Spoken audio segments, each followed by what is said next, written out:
ఎంతో ప్రయాణం చేశా. మహిళ అంటే చాలా అభిమానం. ఒక పాట చూడండి.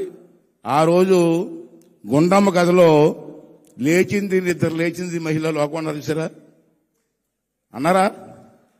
అది మర్చిపోలేదు అతను. ముఖ్యమంత్రి అయిన వెంటనే నేను 83లో ఎమ్మెల్యే, 25 సంవత్సరాలకి ఎమ్మెల్యే చేసేది నన్ను. నేను ఈ రోజు ఇంత గర్వంగా మాట్లాడుతానంటే, గొప్పగా మాట్లాడుతానంటే, ఒక గౌరవంగా మాట్లాడతానంటే అది నందమూరి తారక రామారావు పెట్టిన భిక్ష. నాది నర్సీపట్నం, విశాఖపట్నం జిల్లా నర్సీపట్నం, ఓ మారుమూల గ్రామం. అక్కడి నుంచి నన్ను పిలిపించి, నాకు రాజకీయాలంటే ఇంట్రెస్ట్ చిన్నప్పటి నుంచి, కానీ రామారావు గారు అంటే తెలియదు నాకు. ఓ రోజు నాకు కబురు వచ్చింది, హైదరాబాద్ రమ్మని. తారక రామా థియేటర్లో ఉన్నారు. నేను వెళ్ళి నమస్కారం సార్ అన్నాను. ఎవరు నువ్వు అన్నారు. సార్ నేను సోని సార్ అండి, మీరు రమ్మన్నారు కదా వచ్చాను సార్ అంటే, ఇలా పైనుంచి కదా చూసి వయసు ఎంత అన్నారు. 24 సంవత్సరాల 8 నెలలు సార్ అన్నాను. అంటే ఎమ్మెల్యేకి వయసు చాలుతాయి నీకు అన్నారు. సార్ ఎమ్మెల్యే ఎలక్షన్ ఇంకా 4 నెలలు ఉందండి, ఈ లోపు నాకు వయసు వస్తుంది సార్ అన్నాను.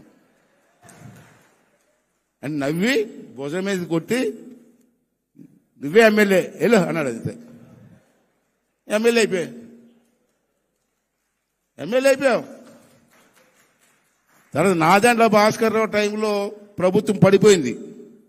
మళ్ళీ 85 ఎలక్షన్లు వచ్చాయి. మళ్ళీ నాకు టికెట్ ఇచ్చారు, గెలిచా. రెండోసారి గెలిచా. నమస్కారం పెట్టడానికి వెళ్తే రెడీగా ఉండు అన్నారు. రెడీగా ఉండమన్నారు ఏంటి అనుకున్నాను నేను, నాకు అర్థం అలా. మంత్రివర్గంలో నా పేరుంది, మంత్రిగా నా పేరుంది లిస్టులో. అప్పుడు నాకు 27 సంవత్సరాలు, ఫస్ట్ టైం మంత్రి. ఇండియాలోనే యంగెస్ట్ మంత్రి నేను.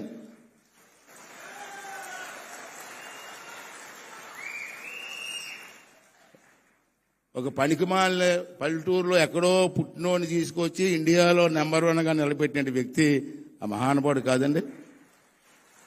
నాలో ఏ గొప్పతనం ఇచ్చాడండి. 85లో ఎమ్మెల్యే ఇచ్చాడు. ఆంధ్రాలో, ఉమ్మడి ఆంధ్రాలో అతి చిన్న వయసు ఎమ్మెల్యే నేనే.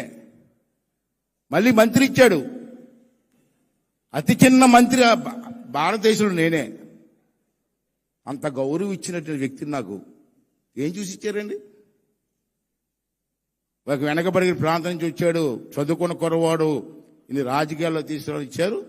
అతని ఆశీర్వాదంతో 4 సార్లు మంత్రి చేశాను, 6 సార్లు ఎమ్మెల్యే చేశాను, ఒకసారి ఎంపీ చేశాను. ఇప్పుడు ఆఖరుగా సభాపతిగా మీ ముందుకు వచ్చాను. అటువంటి మహానీయుడు అండి. ఎంతో మందికి అవకాశం ఇచ్చినటువంటి వ్యక్తి. మీరు చూశారు ఇంత మహిళ అంటే